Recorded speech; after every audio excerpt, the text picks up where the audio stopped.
What's up, everyone? It's Esther and Zoe here, and welcome to Vision and Alchemy. Whether you're new to the path of self-discovery or you've been on this journey for a while, Esther and I are here to support and inspire you every step of the way. Buckle up, my friends, because we're about to embark on the adventure of a lifetime. Vision and Alchemy starts now. Hey everyone, Esther here from Vision and Alchemy. We're about to embark on a special journey with a 2-part episode. Hello, beautiful, wonderful Vision and Alchemy community. This is Zoe and Esther, and we are back for episode 5 of our podcast. Yay. Yay. Wow. Well, firstly, I suppose I'll just introduce the topic of our podcast, and then maybe we can just give you guys a little bit of an update about our lives. But this episode is all about tall poppy syndrome. So is it a syndrome? They do call it tall poppy syndrome, yeah. Yeah, it just rolled out of my mouth and I was like, wait, did I make that up? Give everyone a definition of it. Yeah, and like we didn't look up a definition, but I feel like that's just how we're going to stay authentic on this podcast, is just like have our own interpretation of, you know, common things like victimhood mentality or tall poppy syndrome. So my interpretation, and maybe Esther, you can riff on this after if there's any gaps or any difference in your understanding of it. But for me, tall poppy syndrome is your inability or your resistance to celebrate achievements or success or positive things happening in other people's lives. And your own. And your own. Oh, yeah, and your own, for sure.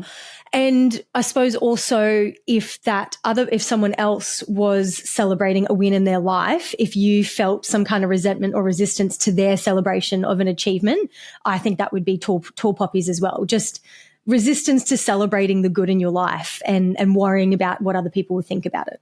Yeah. Yep.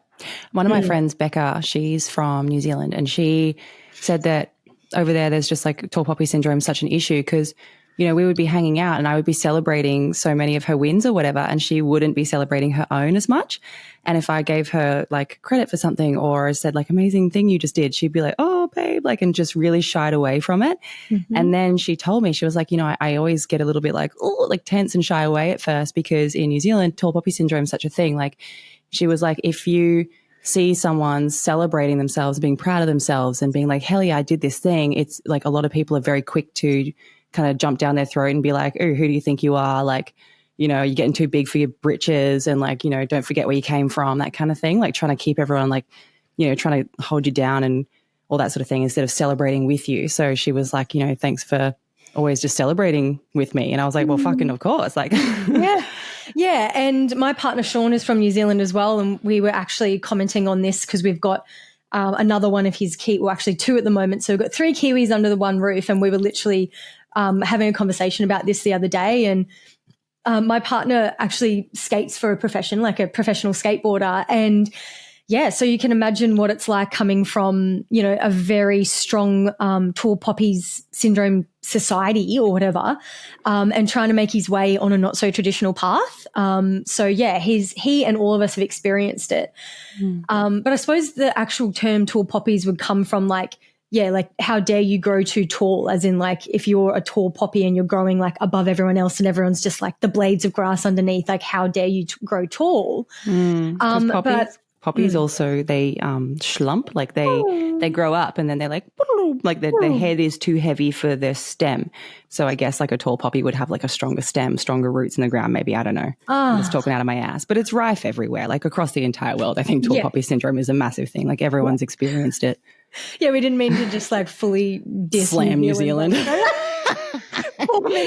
love New Zealand. It's fine. New Zealand. Anyway, it was just an example, but I do believe that in Australia and New Zealand it is a lot stronger, and a lot of our listeners, if not all, are from there. So I think it's like a topic we should definitely dive into. So yeah, I just wanted to mention as well, in this moment that we are recording this podcast, it has been 1 week since we launched the Vision and Alchemy podcast out into the world.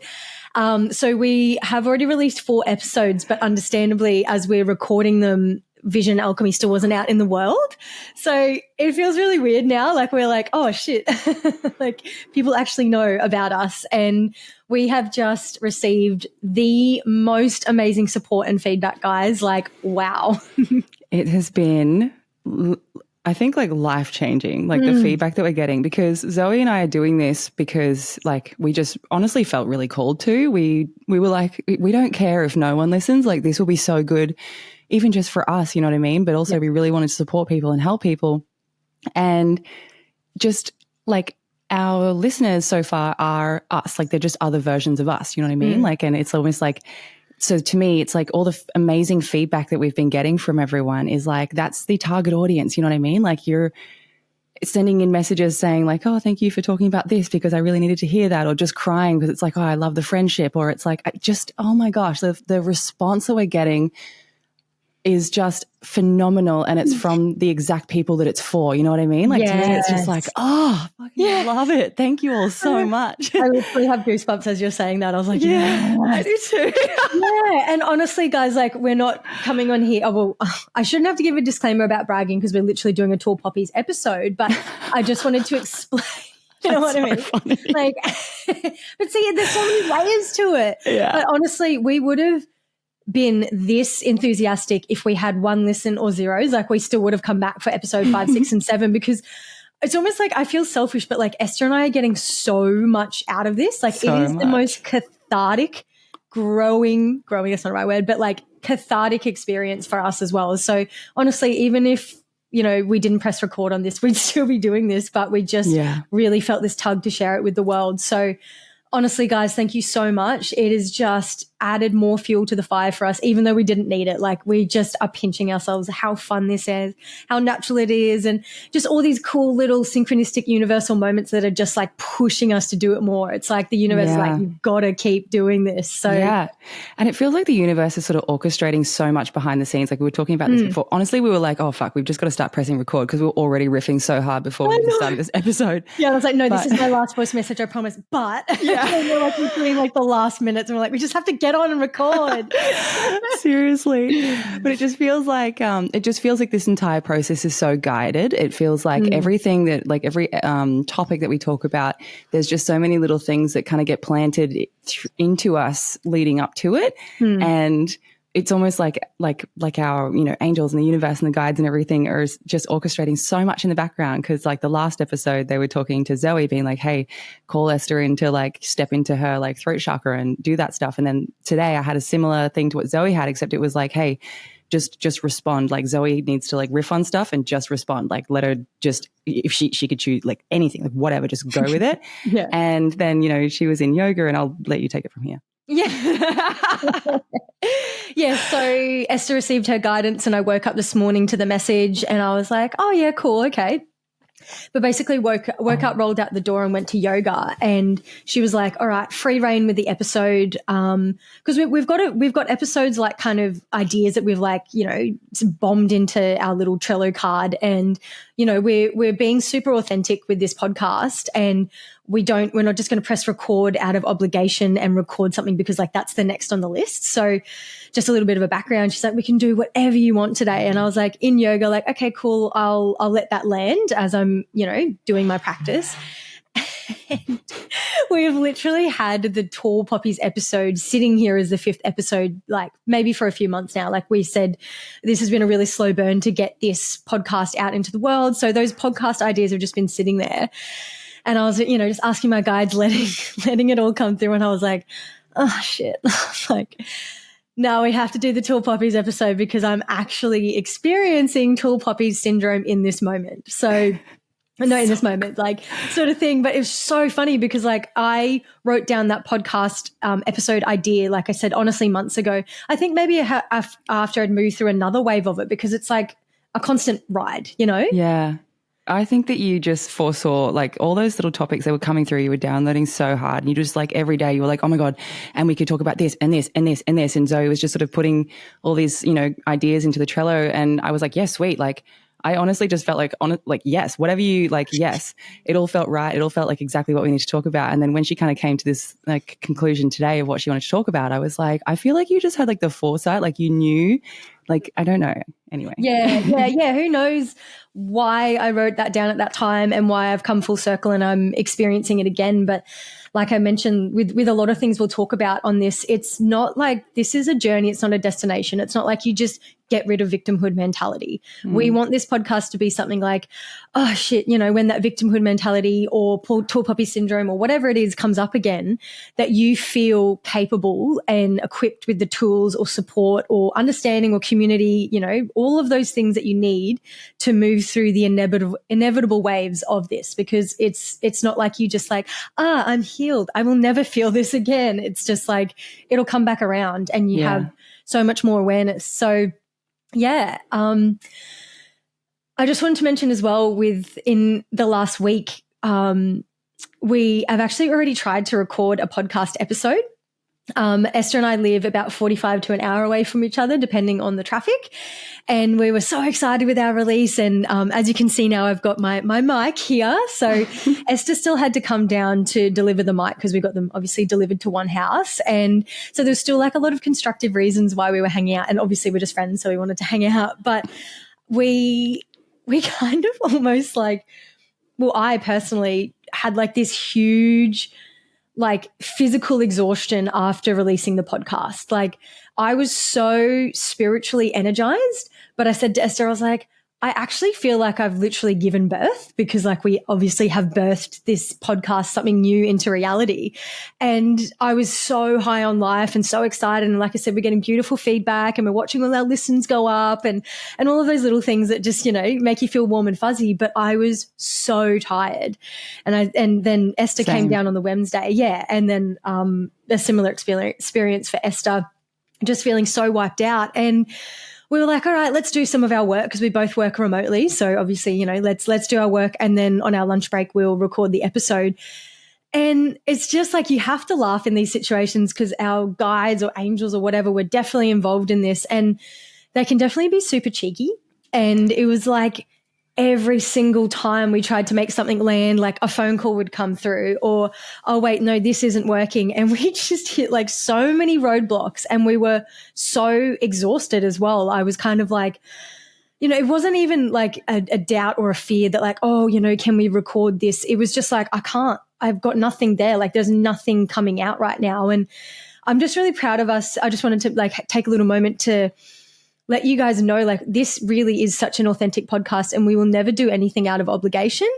And it's really hard because, you know, we have all of this momentum, we built it up and we've birthed it to the world. So of course we want to sit down and keep creating content, but it just could not happen last week. And I'm proud of us for surrendering to what is, because I think we mentioned it in the first episode. We were like, we want to do this, but we're also like super duper deconditioning from a lot of like toxic productivity mentalities. And for us to just really surrender and be like, today's not the day. We just have to trust that when we're ready, we're ready.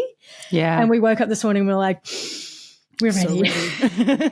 Oh my God. I'm really glad that you verbalized it that day too. Cause like I still had, like, I was so excited. I was like, I want a podcast. You know, it's like my favorite fucking thing to do. I love it more than anything. I really want to do it. But I felt the same way. I felt absolutely drained and exhausted. And when you were like, you know what, I actually think that we're not meant to do it today. I think we're meant to just sort of sit in this, like, you know, and just rest and bathe in what we've just released into the world. I was like, oh. And there was like this relief of like, oh yeah, that's right. Like we're making the rules here. No one's relying on me to get this out there.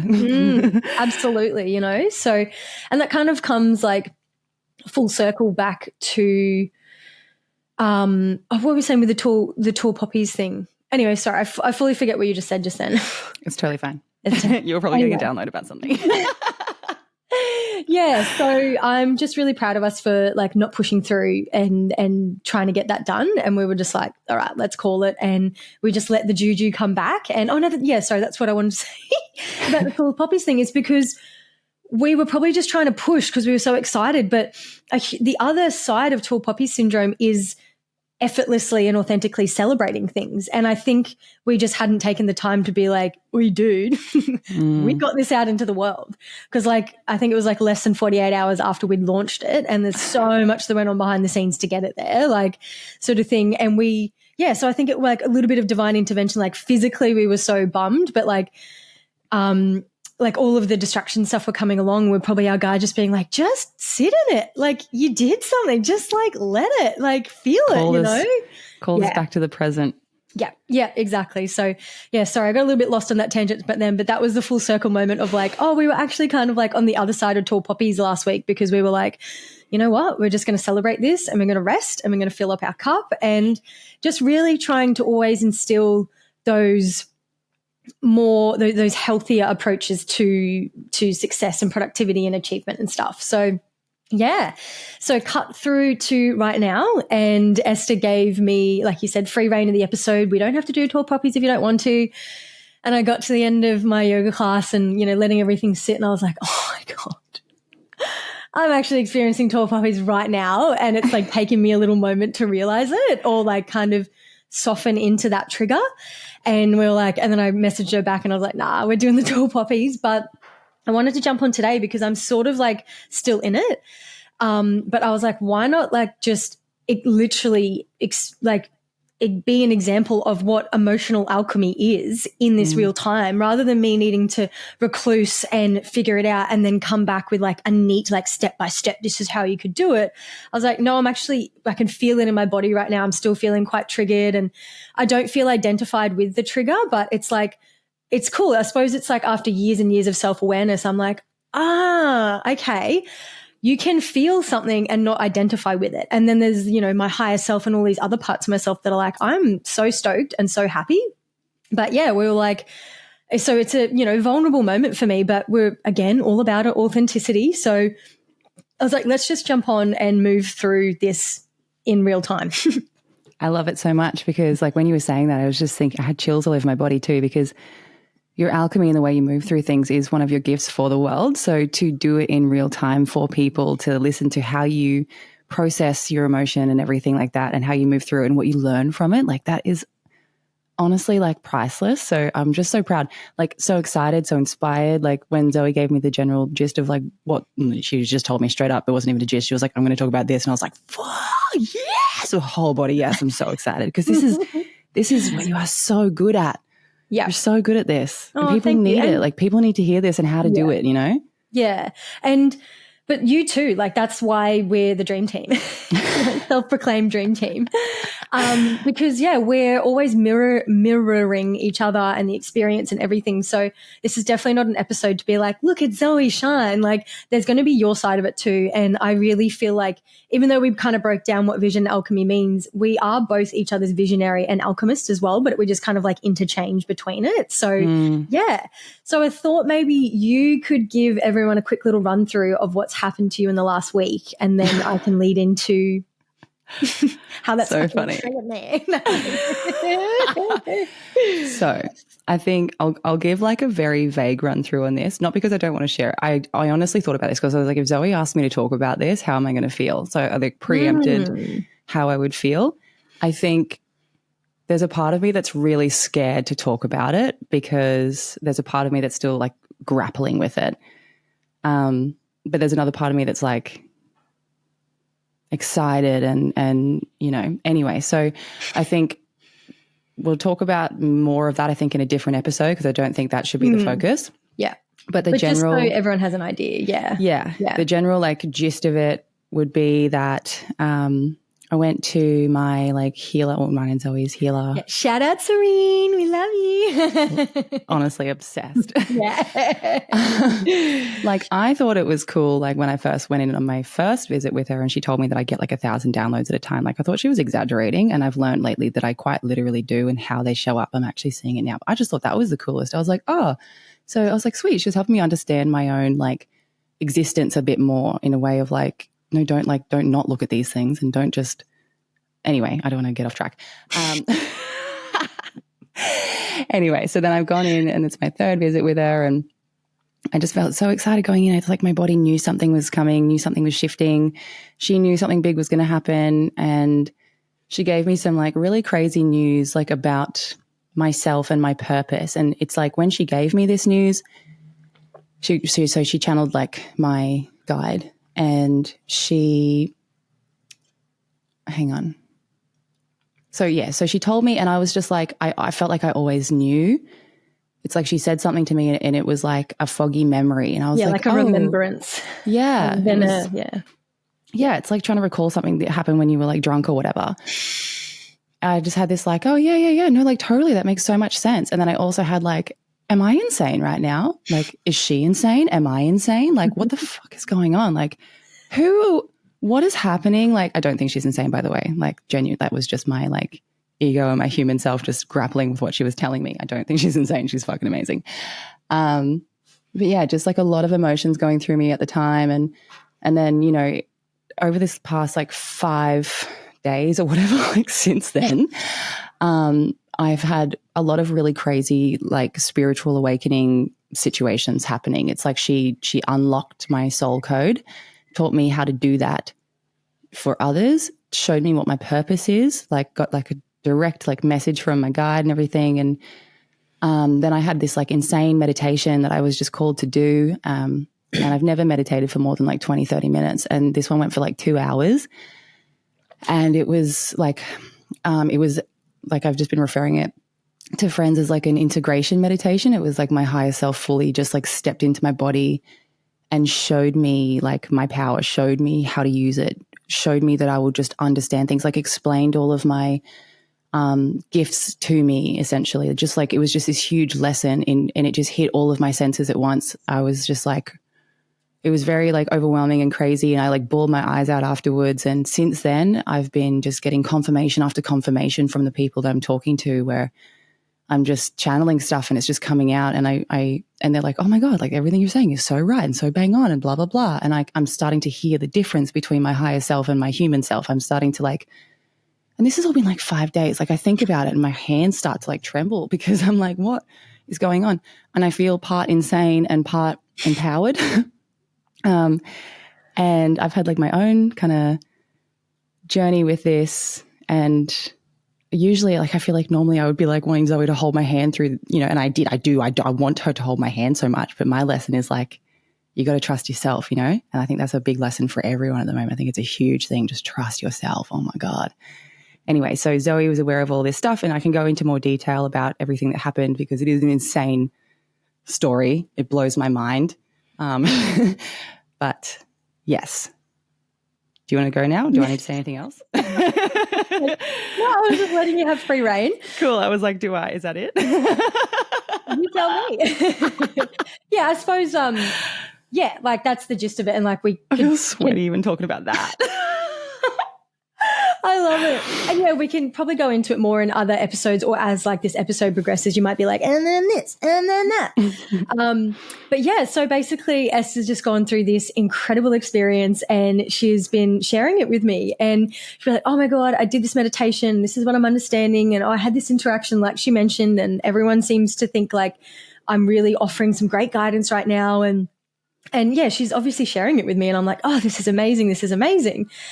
And then it was kind of like after a few days of that, I was like, okay. I'm like, I'm feeling a bit triggered by this now, to be honest with you. I'm like, look at her go sort of thing. Like she's just having this incredible spiritual awakening, but it triggered a lot in me. And I was like, but it wasn't like a huge, obviously it's emotionally related, but it wasn't a huge trigger. And I think that's a credit to the amount, like after years and years of like self-awareness and self-discovery, you can experience a trigger, but it's like, it's an experience. That's what it is. Like, it's not actually a part of you. It's just an experience in your awareness. And you're like, oh, look at this. Like, it's almost like a planet, like floating around in your aura. And you're like, oh, there it is again. Like, what the hell?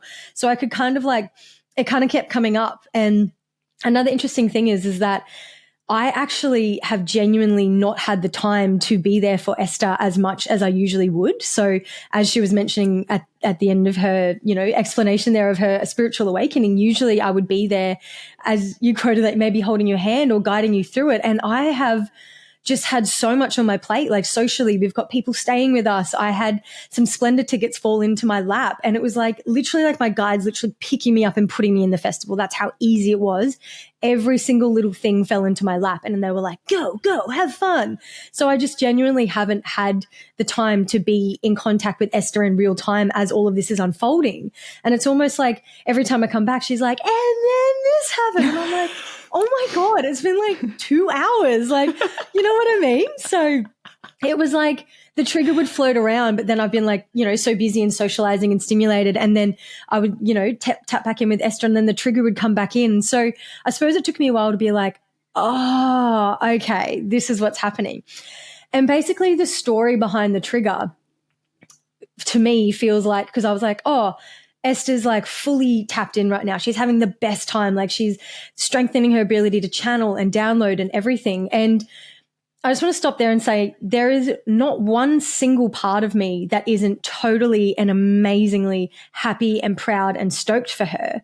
But like I said, there's still just this orbit of this trigger floating around, but I don't feel like it's a part of me. It's almost like I just have to, maybe it's come in so we could literally jump on this episode and be an example of how to move through tall poppies, because I'm like, it doesn't feel like it's a puzzle piece in me and I need to like rip it out. It's just like it floating around like a little orbit in me. So yeah, so like I said, I've been quite time poor on that front. And then every time I'm checking back in, I'm like, oh, there's that trigger again. So it kind of, once I could like create some stillness for myself, I was like, oh, fuck. I'm having like a tall poppies moment with my best friend, like sort of thing, which I thought was actually a perfect opportunity to sit down and dissect it, because I think traditionally when you feel a trigger, you will pull away from that person or feel threatened by that person. And I was just like, oh, whatever, I'm going to lean into this and I'm going to tell her how I feel. And I feel like we should do it on the podcast as well. But basically, sorry, I went on a preach, sister. I'm just so happy that I was over the moon.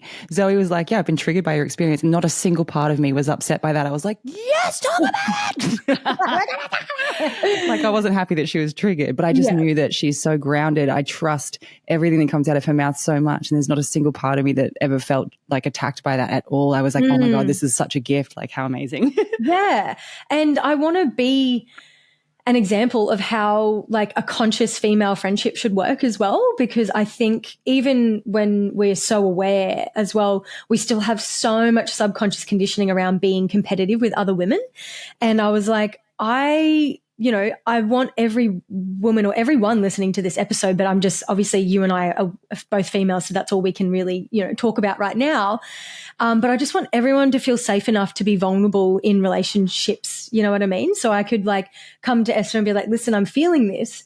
But you made a good point in the voice notes when I told you this morning. You were like, you didn't dump that on me or project that onto me. Like I had, because that's my role in the consciousness, like my side of the consciousness of this relationship was like, just to feel it out, to be like, oh, 1, there's the trigger. 2, why am I feeling it? 3, like I kind of got to a point before I just said to Esther, listen, I'm feeling triggered. And because I did my part in that self-awareness journey, Esther's like, I don't feel attacked or threatened or whatever. And I was like, oh, because I didn't realize I'd done that. But when she expressed that, I was like, oh, thank you. Because, obviously it's hard for me to express it. But she was also like, you've done it in the right way, because you're not projecting it on me at all. Yeah, 100%. And when we were talking about this, I was thinking, and I said to Zoe at the time, I was like, I think to get to the point where you can express that your friend has like something that's happening to do with them is like triggering you or whatever, the step before that is to identify your emotions, like feel them run through you and everything, and then kind of look for like where that's coming from. Like, instead of just being like feeling it and throwing it at the other person and being like, I feel like this because you did something or whatever, because then that's never going to be received well.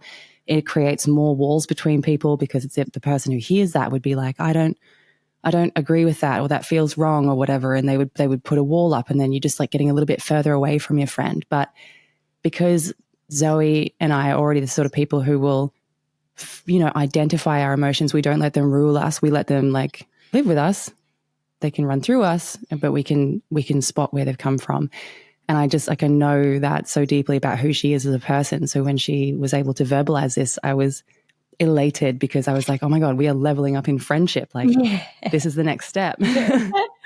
Exactly. So yeah, I didn't realize at the time until Esther pointed out to me, but I'd already gotten to a certain point with the trigger.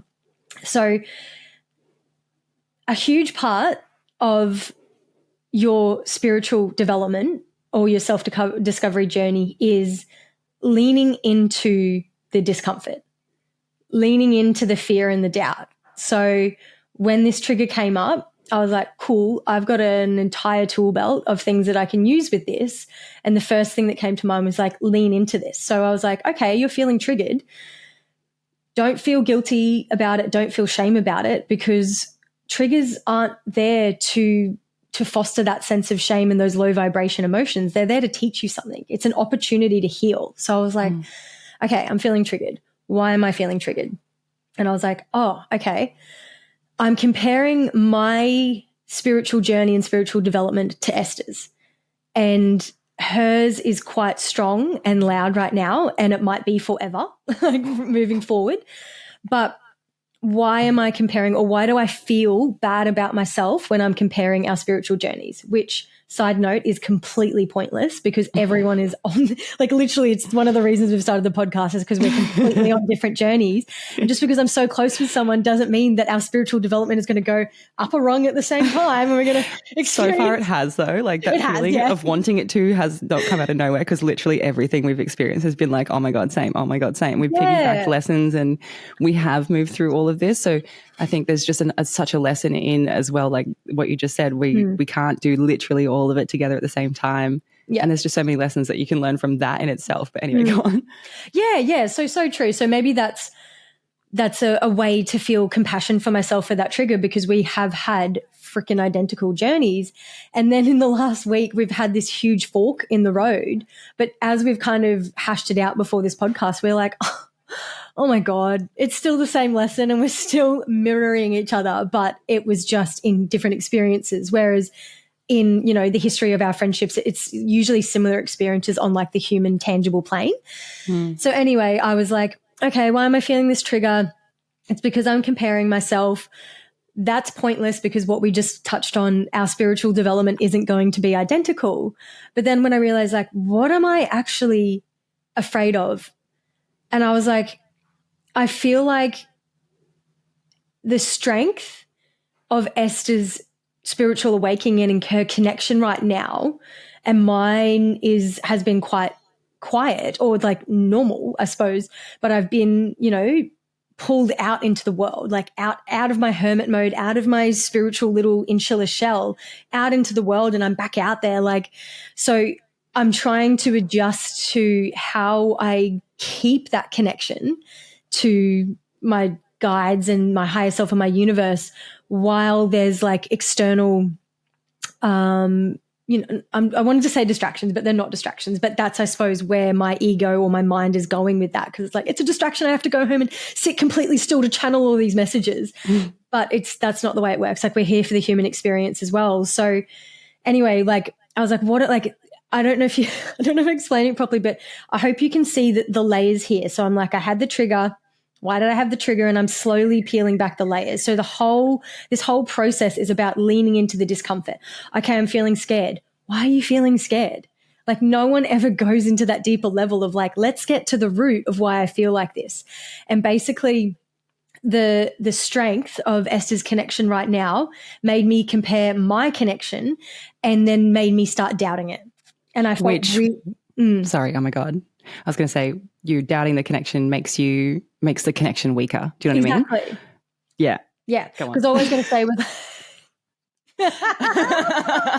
all I was going to say was I started doubting my connection because it is not as loud right now, or I'm learning to integrate it into the human experience, which I'm being pushed by my guides to do. So it made me start doubting it. And then the doubt started fostering this feeling like very inner child, like isolated, like why won't anyone play with me kind of energy. So yeah, that's when, and I kind of sat with that and I was like, there's actually nothing wrong with this trigger. And there is no way that I want Esther to come down a rung, but I need to soften and let go of any comparison that I have between what Esther's going through and what I'm going through, because your guides are with you, or our spiritual connection is always there, whether we're honing in on it or not, if you know what I mean. Like, you get to a certain level where you open it and it's like, it's always there. But yeah, I was talking to Esther because like these Splendor tickets literally came into my inbox, and I got 2 3-day passes for free. It was amazing. And I was like, oh, like last minute, okay, I'm going to Splendor. And I'm voice messaging Esther on Saturday, like, oh, I kind of feel guilty. Like, you know, like I'm going to go out and have fun and blah, blah, blah. And it was like, I think just because I've been in such an insular phase for a while with my spiritual development and really just craving my own connection and everything like that, going out into the world felt like I was like cheating on that. And then at the same time, Esther's getting an opportunity to spend a lot of time by herself and going really deep in meditations, and she's branching up in her spiritual awakening, and I'm out and about in the world and comparing it and feeling like, oh my God, like the universe and my guides are going to punish me and they're going to go away because I've gone to a festival and boogied with my friends. It's almost like your ego saw it as there's only like 3 guides available all the time for everyone ever, and I had 2 of them, and you were like, well, what if someone else has the 3rd while I'm out dancing? Which I know that you don't actually think that. And I know that you know that there's like everyone is protected and everyone is guided and everyone has like the light and the connection and everything in them, and it's always there. Like it's just a matter of dialing and tuning into it kind of thing. It's like I know that you and your heart and soul and everything know that, and usually you operate out of that. But I think it was just that little like doubt, that little shadow, and it's like it's almost like an abundance / scarcity mindset thing too. 100%. That was the next thing I was going to say is like, cool. Why would I? And again, that comes back to the female friendship thing, is because we've kind of always been pitted against each other to compete. 100%. Yeah. And that comes from a scarcity thing, because like, oh, if she has that, then I can't have that. It also comes from the patriarchy. Yeah. Oh, we kid, but we don't.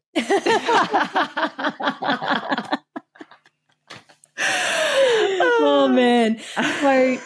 So when you can actually have the time and the space to lean into, why would I feel like Esther's connection to the spiritual realm is in any way a threat to mine?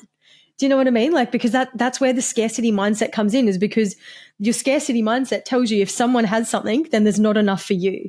Whereas I didn't actually identify with that, but I'm like, oh, that's where that's coming from. But now, excuse me, I had curried eggs for breakfast. So they're coming back up. And it's like, oh, okay, cool. So now I need to pivot from that scarcity mindset to that abundant mindset and be like, wow, what an amazing example Esther is setting for me of how deep and strong my connection to the spiritual world or my higher self is and can be and will be and continue to be. Oh my God. I just had information. Yeah. So I've said this to a friend earlier, but it just super applies here, and it's one of those things. Anyway. Okay, wait. So it's like, so I'm a mirror for you right now, right? And you're looking at it, and like you said, like instead of being scared of the situation, looking at it as like, oh, that's something that I can also have. So the very fact that you can perceive what's like available to you and that you want it means that it is also for you. You can have it. So all you need to do is like raise your frequency to it and just lean into it, trust it, all that sort of stuff. And like just because like it's a mirror, you can see it, and that means it's yours too. Yeah, exactly. And I don't know if I've mentioned this, but like I so deeply believe that if you desire something, it's because that desire wants you to. Like there's that mutual connection of like, I really want to do this sort of thing. So stay tuned because the journey doesn't end here. In our next episode, we'll be right back where we left off, and we'll continue unraveling the profound intricacies of human connection. We'll see you next time. Thanks for listening to another episode of Vision and Alchemy. If this episode resonated with you, we'd love you to share it with a friend. Your support means everything to us. If you'd like to subscribe to our journey, follow us at Vision and Alchemy on socials, and we'll see you next time.